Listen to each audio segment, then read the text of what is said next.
जय हिंद दोस्तों, स्वागत है आपका अपने YouTube चैनल एग्जाम अचीवर्स में। तो फ्रेंड्स, आज के वीडियो में मैं आप लोगों के लिए लेकर आई हूँ ओरिजिनल पेपर, टेक्निकल का ओरिजिनल पेपर जो कि है AOC सेंटर सिकंदराबाद का। ठीक है, तो चलिए हम इस पेपर को सॉल्व कर लेते हैं, जिससे आपको आइडिया लग जाए कि एग्जाम में किस टाइप के क्वेश्चंस पूछे जाते हैं। तो यहाँ पर सेक्शन ए पूछा जाता है जो कि जनरल नॉलेज का है। क्वेश्चन दिया गया है, निम्न में से कौन से चट्टान समुद्री जीवधारियों के कंकाल से मिलकर बना है? Which of the rock is composed of shells and skeleton of marine organism. तो कौन सी ऐसी चट्टानें हैं जो समुद्री जीवधारियों के मर जाने के बाद उनके जो कंकाल है उनसे मिलकर बनती है? तो वो होती है लाइमस्टोन यानी कि चूना पत्थर। Which is the smallest planet in our solar system. हमारे सौर मंडल का सबसे छोटा ग्रह कौन सा है? तो सबसे छोटा और सबसे पास वाला ग्रह कौन सा है जो सूर्य के नज़दीक में है?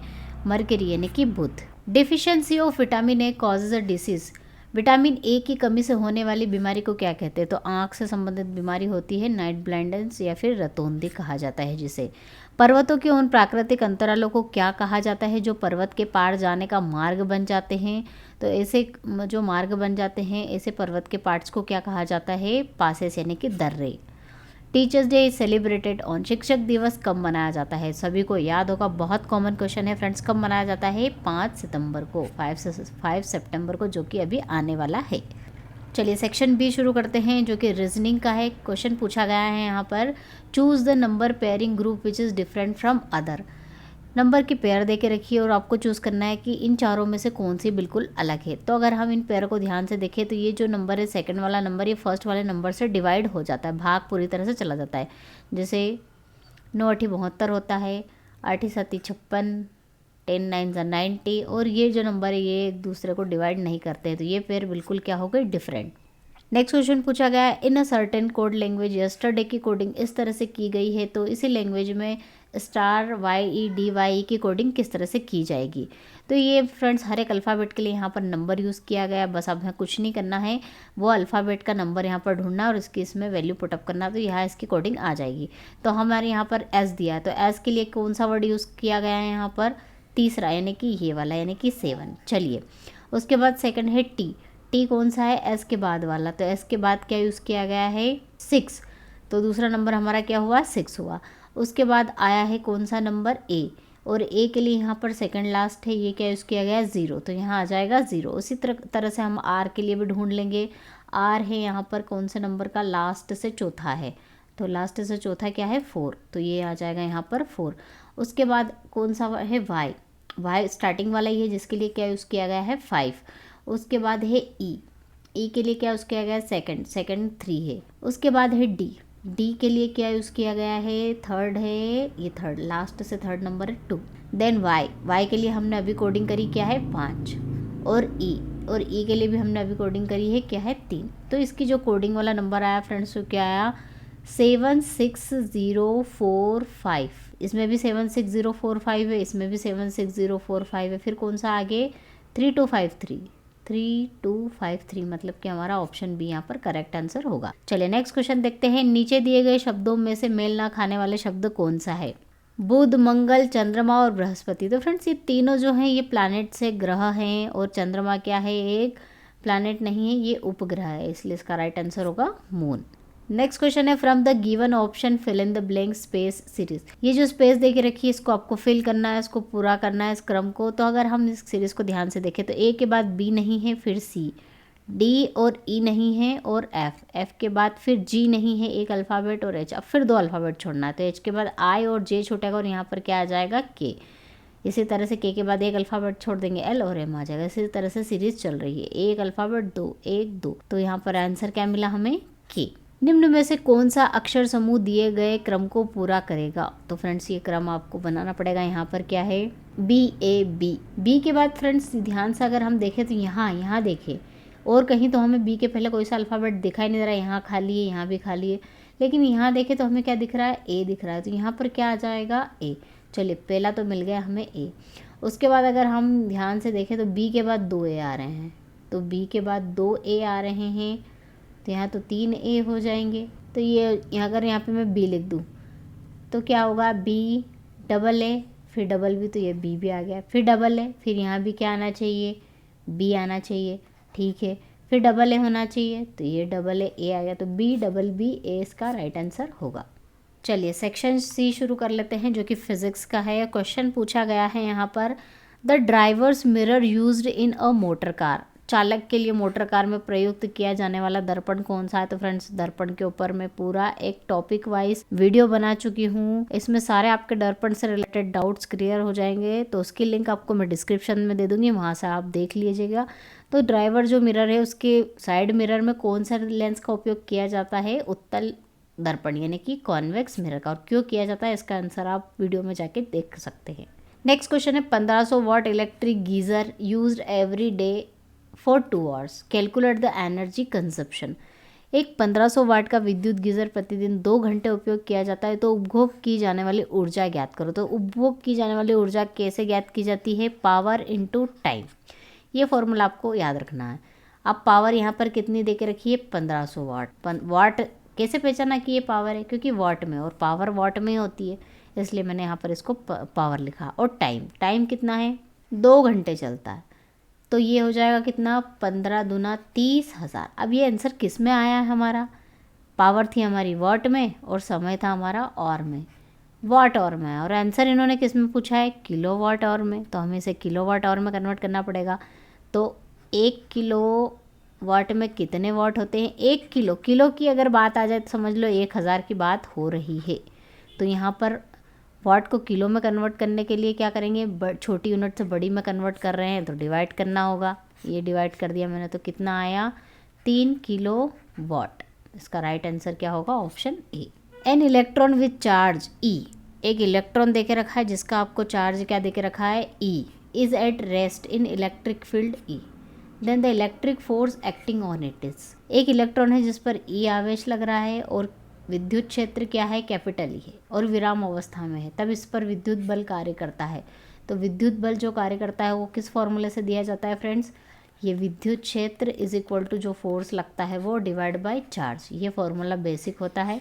अब इसमें वैल्यू पुटअप कर दीजिए। क्या क्या है? ई की वैल्यू तो ई की दे के रखी है, फोर्स इन्होंने पूछा है, और चार्ज Q0 की वैल्यू क्या दे के रखी है? ई। तो यहाँ से बल लगने वाला बल आ जाएगा, क्या हो जाएगा? कैपिटल ई स्मॉल ई। तो इसका राइट आंसर होगा ऑप्शन सी। नेक्स्ट क्वेश्चन है, the unit of acceleration is.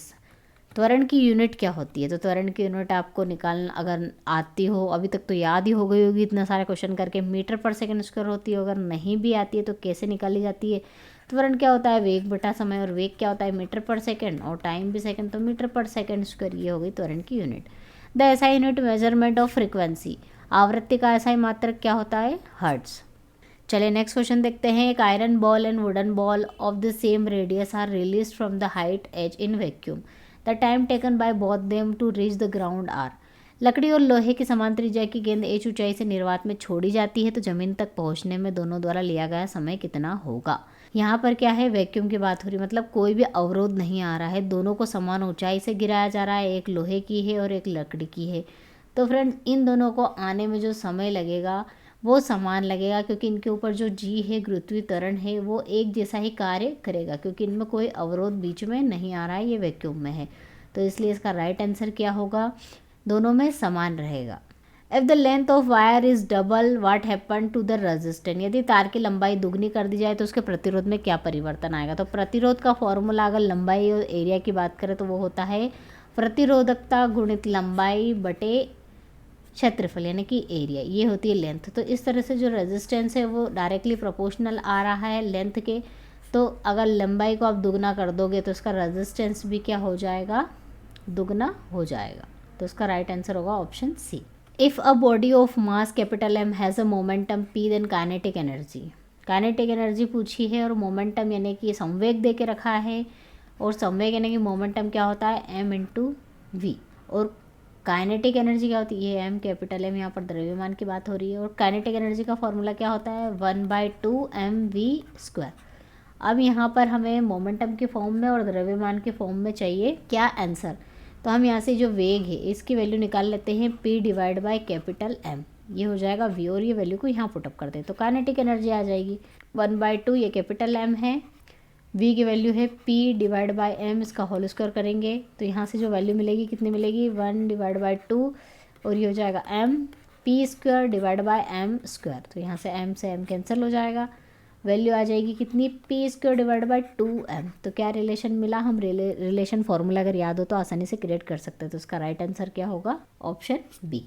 The total resistance in a parallel combination of 3 resistance 9 ohm, 7 ohm और 5 ओम।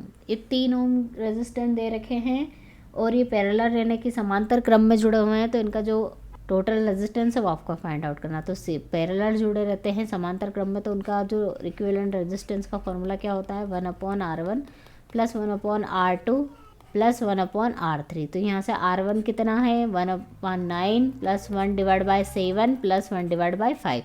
इन दिनों का अगर हम एलसीएम लेंगे तो वो कितना आएगा, 351। 7 5 ज़ा 35, ये हो जाएगा 9 5 ज़ा 45, ये हो जाएगा 63। और इन तीनों को जोड़ दीजिए तो कितना मिलेगा, 143 डिवाइड बाई 351। ये 1/R की वैल्यू है इक्विवेलेंट की, और यहाँ से R इक्विवेलेंट की वैल्यू निकलेगी तो उसको रिवर्स कर देंगे। 351 डिवाइड बाई 143 जब आप करेंगे तो 2.45 समथिंग कुछ वैल्यू आएगी, जो कि लगभग किससे 2 से ये कम है, ये हो नहीं सकता, ये भी नहीं हो सकता। तो लगभग किससे आंसर मिल कर रहा है हमारा 2.45, यानी कि option C. A sound wave has a frequency of 1000 hertz. Frequency दे के रखी है, वेवलेंथ 50 सेंटीमीटर है। How long it will take to travel distance of 500 metre. तो आपको तरंग की आवृत्ति दी है, तरंग दैर्घ्य दे के रखी है और दूरी, समय पूछा गया है। तो v = f इंटू लेमड़ा, ये फॉर्मूला आपको याद हो गया होगा अभी तक। तो v होता है वेग, ये फ्रिक्वेंसी, और ये होता है तरंग दैर्घ्य यानी कि वेवलेंथ। वैल्यू पुटअप कर देते हैं। वेग क्या होता है, दूरी बटा समय। दूरी दी है 500 मीटर, समय हमें पता नहीं। फ्रिक्वेंसी कितनी दे के रखी है, 1000 हर्ट्ज, और वेवलेंथ है कितनी, 50 सेंटीमीटर। अब सेंटीमीटर सब कुछ मीटर में, तो इसको मीटर में कन्वर्ट करना पड़ेगा, डिवाइड बाई 100। ये 2 0 से 2 0 कैंसिल हो गई, यहाँ हो जाएगा 500 से 500 कैंसिल हो जाएगा। टी की वैल्यू आएगी कितनी, 1, और जो कि किस में आएगी, सेकंड में। तो इसका राइट आंसर होगा ऑप्शन डी।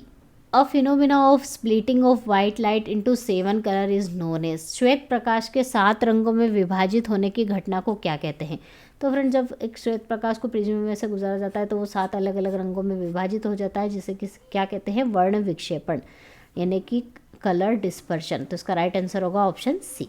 किसी रस्सी के कोने पर एक पत्थर बांधने से उसे घुमाने में जो खिंचाव पड़ता है उसे क्या कहते हैं। तो एक रस्सी है, उससे अगर आप पत्थर बांध के ऐसे घुमाओगे तो इस तरह से जो घुमाने पे जो बल लगता है या फिर जो खिंचाव होता है, टेंशन होता है, उसे क्या कहते हैं, कौन सा फोर्स होता है, वो सेंट्रीफ्यूगल फोर्स, यानी कि अपकेंद्री बल। समुद्र तल से ऊंचाई मापने वाले यंत्र को किस नाम से जाना जाता है, उसे क्या कहा जाता है, altimeter. How many second are there in 1 day. एक दिन में कितने सेकेंड होते हैं। तो फ्रेंड्स, एक दिन में कितने घंटे होते हैं, 24 घंटे। और 1 घंटे में कितने मिनट होते हैं, 60 मिनट। और 1 मिनट में कितने सेकंड होते हैं, 60 सेकंड। तो इसमें 60 का गुणा कर दोगे तो एक दिन में कितने सेकंड आ जाएंगे। और इसमें अगर ये 60 गुणित 60 यानी कि 3600 का गुणा कर दोगे तो टोटल सेकंड एक दिन के आ जाएंगे। तो इन दोनों का जब हम मल्टीप्लाई करोगे, 24 गुणित 36 जब आप करोगे तो कितना मिलेगा, 864। और ये 2 0 ऑलरेडी है, 00, तो 86,400। तो इसका राइट आंसर क्या मिलेगा, 86,400 seconds. Weight of an object, एक वस्तु का भार क्या होता है। तो यहाँ पर बहुत कंफ्यूजिंग क्वेश्चन भी एग्जाम में देखिए फ्रेंड्स पूछे जाते हैं, क्योंकि भार क्या होता है, पदार्थ के कणों का समायोजित परिणाम, जड़त्व का अनुपातिक होता है, या फिर द्रव्यमान के समान होता है किंतु इकाई अलग होती है। तो यहाँ पर इसका राइट आंसर क्या होगा, वह बल जिससे वस्तु पृथ्वी की ओर आकर्षित होती है, यानी कि m/g = W, ये होता है वस्तु का भार। चलिए सेक्शन डी शुरू करते हैं, जो कि मैथ्स का है। क्वेश्चन पूछा गया था, find the highest common factor of 42 and 70। 42 और 70 का महत्तम समापवर्तक आपको ज्ञात करना है। चलिए 42 और 70 का हाईएस्ट कॉमन फैक्टर कैसे निकालेंगे, 42 का अलग निकालेंगे और 72 का। तो कितना होता है, ये 7 छंग 42, और ये होता है 10 7 70। और इसमें कुछ कॉमन आ रहा है क्या, अगर स्कोर स्प्लिट करें तो 7 3 दूना 6 होता है, और ये 7 10 दूना 20। तो इसमें कॉमन क्या आ रहा है, 7 7 2 2। तो कितना आएगा इसका HCF, 7 × 2 यानी कि 14। एक गांव की आबादी 5000 है और यह हर 2 साल 2% की गति से बढ़ रही है, तो 2 साल के बाद गांव की आबादी क्या होगी। तो फ्रेंड्स, 2 साल के बाद वाला पूछा है, तो ये लगभग हमारा फॉर्मूला कंपाउंड इंटरेस्ट जैसा ही होता है, बस इसमें हम -1 नहीं करते हैं। तो ये क्या हो जाएगा, कितनी आबादी थी, 5000, कितने प्रतिशत से बढ़ रही है, प्लस लगाया, 2% की दर से डिवाइड बाय 100, और कितने साल के लिए वो पावर में चला जाएगा, तो 2 साल। ये फॉर्मूला आपको यूज़ करना है। अब यहाँ से इसको सिंप्लीफाई कर लीजिए, तो ये कितना हो जाएगा, 5000 × 102 × 102 डिवाइड बाय 100 इंटू 100, ये 30 से ये 30 कैंसिल हो गई, ये 5 1 ज़ा 5, ये 5 2 ज़ा 10, 1 डिवाइड बाय 2 हमारा यहाँ पर बचा है। 102 का आपको स्क्वायर करना है तो आप 100 प्लस 2 करके भी इसका स्क्वायर कर सकते हैं। तो वो कितना हो जाएगा, ए का स्क्वायर यानी कि 10,000 प्लस 4 2 2 ज़ा 400, तो ये कितना हो जाएगा 10404 डिवाइड बाय 2, 2 5 ज़ा 10, 2 2 ज़ा 4, 2 2 ज़ा 4, 5202, तो इसका राइट आंसर होगा ऑप्शन डी। चलिए नेक्स्ट क्वेश्चन है, a chair cost 341 and a table cost 852, what will be the cost of 5 dozen of chair and 5 dozen of table. एक कुर्सी का मूल्य दिया है और एक टेबल का मूल्य दिया हुआ है, ठीक है। तो पूछा है कि इसका 5 दर्जन कुर्सी और 5 दर्जन टेबल का मूल्य। तो फ्रेंड्स यहाँ पर एक कुर्सी का और एक टेबल का मूल्य दिया गया है और 5 दर्जन और 4 दर्जन का पूछा गया है। तो हमें क्या, एक दर्जन में कितनी क्वांटिटी होती है, 12 चीज़ें होती हैं, एक दर्जन में हमेशा 12 ही होता है, ठीक है। तो एक दर्जन कुर्सी का मूल्य कितना हो जाएगा, 12 गुणित 341, और 5 दर्जन का तो 5 का और मल्टीप्लाई कर देंगे, तो ये तो कुर्सी का हो गया। टेबल का भी इसी तरह से निकाल लेंगे, 12 852 इंटू कितनी है, 4 दर्जन।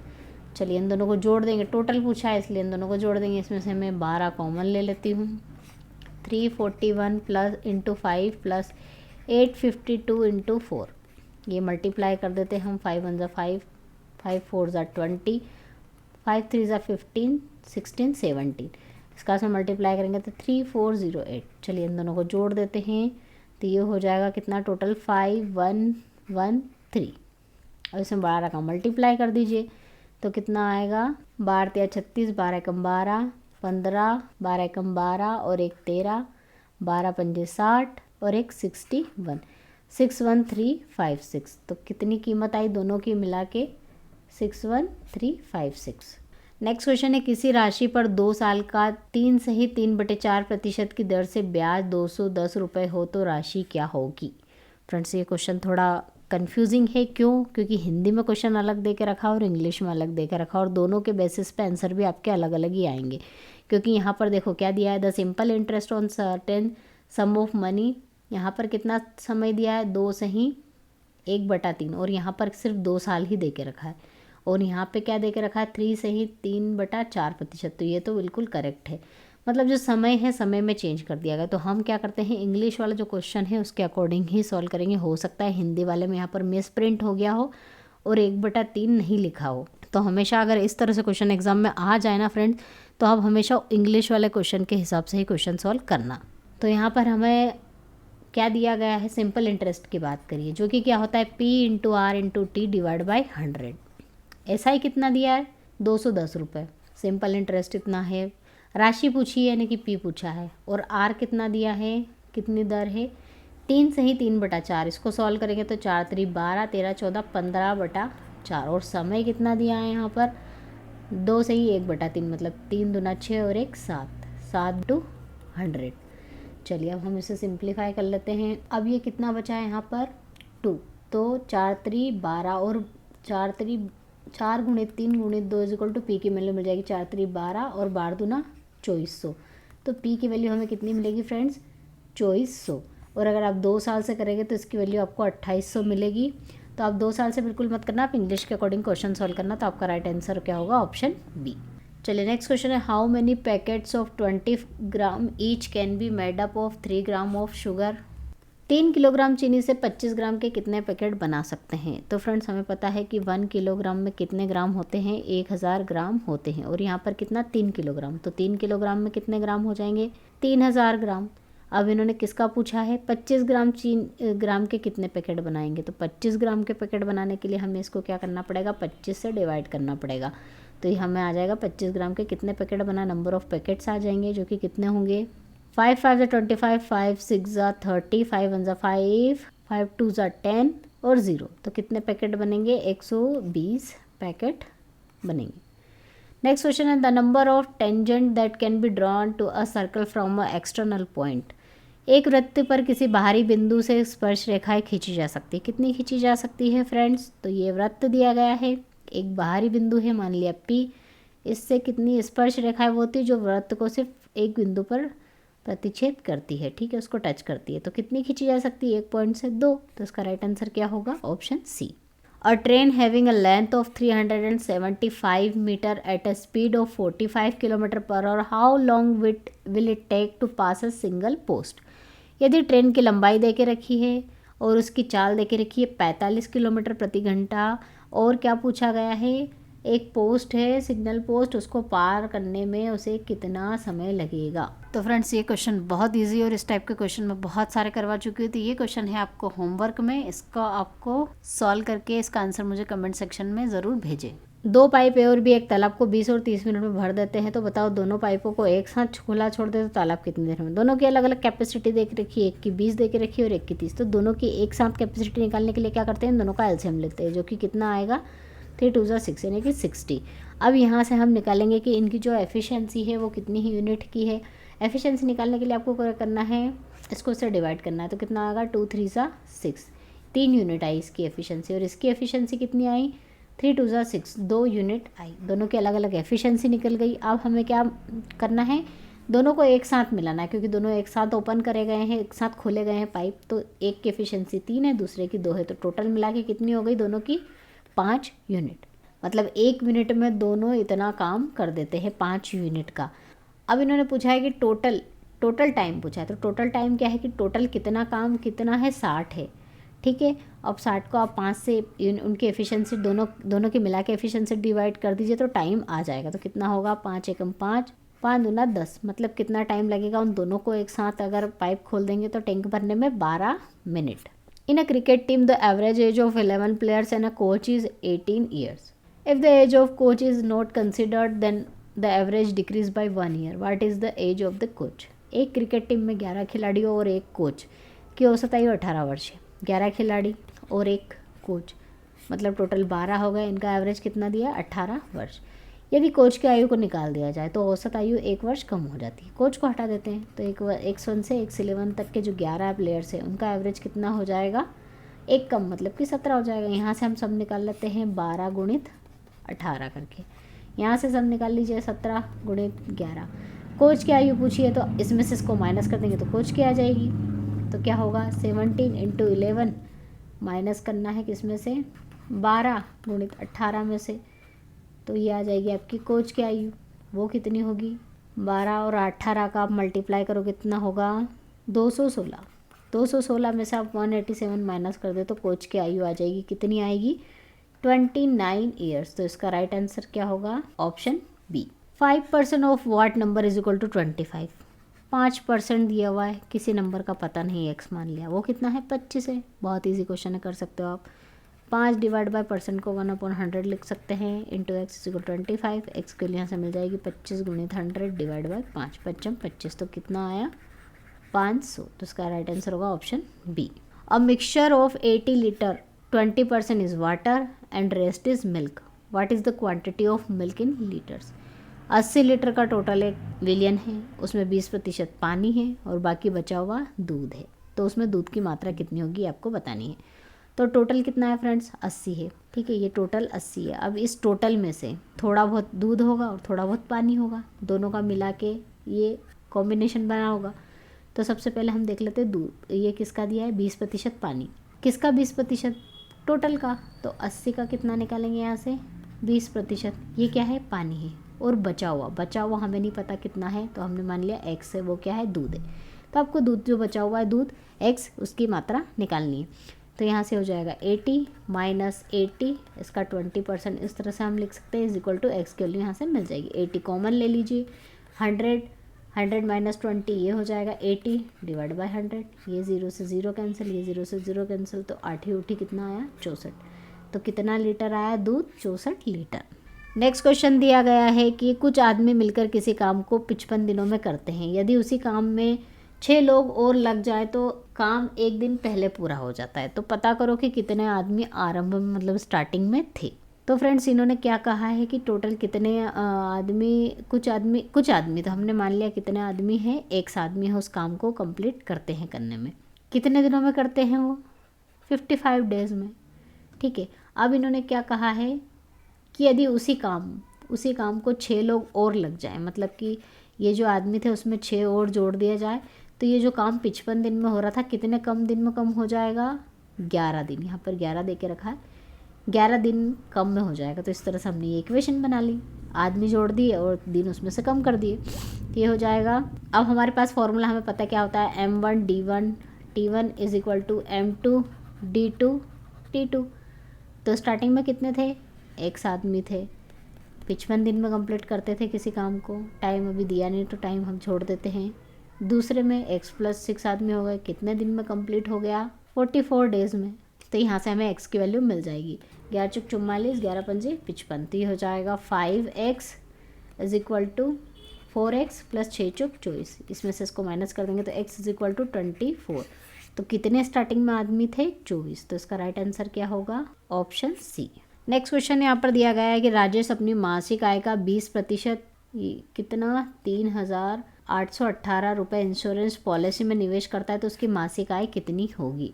तो फ्रेंड्स उसकी जो मासिक आय मान ली हमने x है, उसका कितना 20% कितना 3,818 रुपये वो निवेश करता है। तो आपको उसकी मासिक आय की x की वैल्यू बतानी है। तो हम x का 20% निकालेंगे तो 2 / 100 इज इक्वल टू 3818। यहाँ से इसको हम सिंप्लीफाई कर लेंगे तो 2 × 1 = 2, 2 × 5 = 10, 5 का इसको मल्टीप्लाई कर दो, उसकी आ जाएगी मासिक आय 5 × 8 = 40, 5 × 5 और 5 × 4 = 9, 5 × 8 = 40, 5 × 3 = 15, 16, 17, 18, 19, 19090। तो इसका राइट आंसर होगा ऑप्शन बी।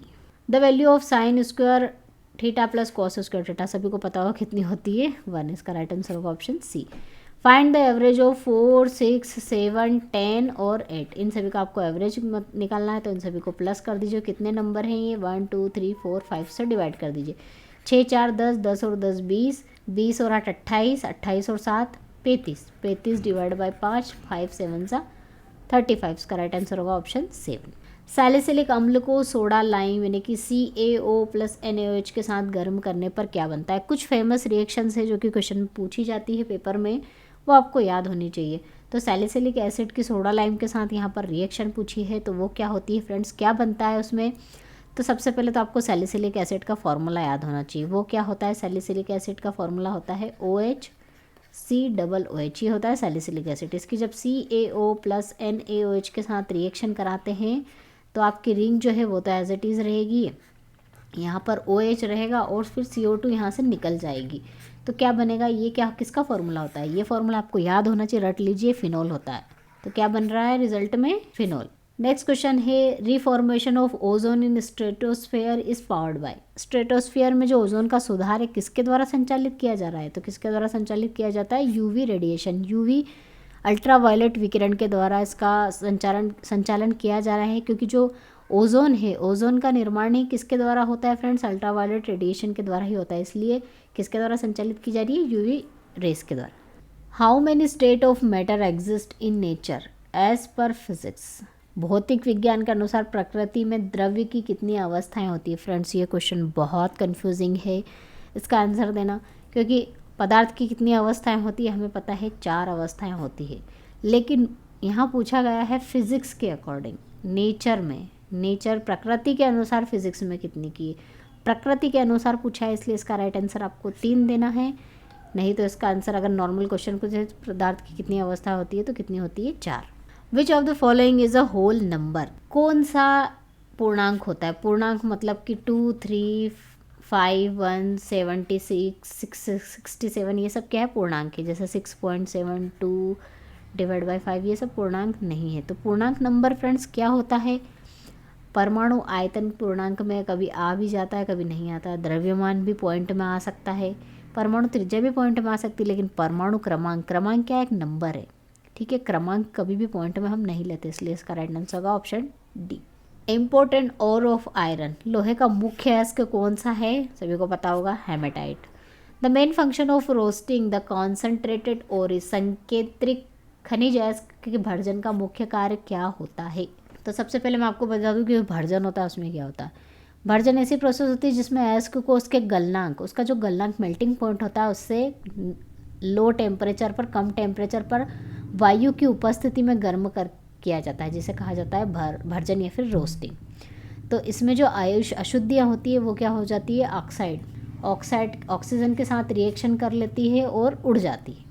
ठीक है, मतलब ऑक्साइड बनाती है। ऑक्साइड बनाना मतलब ऑक्सीजन का जुड़ना और निकल जाना, ऑक्सीजन का जुड़ जाना, और इसमें जो भी मेटल्स, जो भी धातुएं और जो भी ओर्स होता है वो क्या करता है, ऑक्साइड बना लेता है। ऑक्साइड बना के हमें वो अयस्क मिलता है। तो ऑक्साइड बनाता है मतलब ऑक्सीजन उसमें जुड़ जाती है, और ऑक्सीजन का जुड़ना क्या होता है, ऑक्सीडेशन, यानी कि ऑक्सीकरण। Bronze use for making statues, coins, utensil is an alloy of. Bronze यानी कि क्या है, कांसा, जो मूर्तियाँ, बर्तन, सिक्के बनाने में यूज़ की जाती है, वो किसकी मिश्र धातु है। तो सभी को अभी तक याद हो ही गया होगा, बहुत कॉमन क्वेश्चन है। कॉपर और टीन, इन दोनों की क्या होती है, मिश्र धातु, कॉपर और टीन की। Which is a toxic gas having smell of rotten egg. सड़े हुए अंडे की गंध जैसी गंध वाली जहरीली गैस कौन सी होती है, कौन सी होती है फ्रेंड्स, ये आपको याद रखना है, hydrogen sulphide, H2S। Option D इसका आंसर होगा। नेक्स्ट क्वेश्चन है, वह तापमान कितना है जिस पर भारी जल का घनत्व उच्चतम होता है। आपको टेम्परेचर बताना है। तो फ्रेंड्स ये क्वेश्चन भी बहुत ज़्यादा कंफ्यूजिंग है, इसमें भी आप कंफ्यूज, देखिए पेपर में क्वेश्चन इजी पूछे जाते हैं लेकिन कभी कभी कंफ्यूजिंग क्वेश्चन भी वो डाल देते हैं। अब यहाँ पर हमारे दो आंसर हो सकते हैं, एक 4 डिग्री सेल्सियस हो सकता है और एक 11.6 डिग्री सेल्सियस। अब इन दोनों में आप कंफ्यूज हो गए, क्योंकि जो पानी होता है, नॉर्मल जो वाटर होता है, नॉर्मल वाटर के लिए जो उच्चतम घनत्व यानी कि मैक्सिमम डेंसिटी होती है, वो टेम्परेचर कौन सा होता है, 4 डिग्री सेल्सियस। और यहाँ पर क्या पूछा गया है, भारी जल यानी कि हेवी वाटर। हेवी वाटर के लिए इसकी वैल्यू चेंज हो जाती है, कितनी होती है, 11.6 डिग्री सेल्सियस। नेक्स्ट क्वेश्चन है, acid rain is cause by which of the following pollutants. ये भी बहुत कॉमन क्वेश्चन है, मैक्सिमम पूछा ही जाता है, याद ही रख कर लीजिए इसको भी।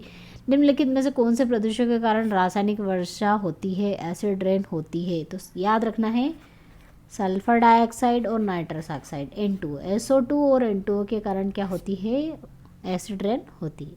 तो फ्रेंड्स आज हमने AOC सेंटर सिकंदराबाद का फुल पेपर आप लोगों के साथ डिस्कस किया है। होप वीडियो आपको पसंद आया हो तो लाइक कीजिए, कुछ डाउट हो तो कमेंट सेक्शन में ज़रूर लिखिएगा।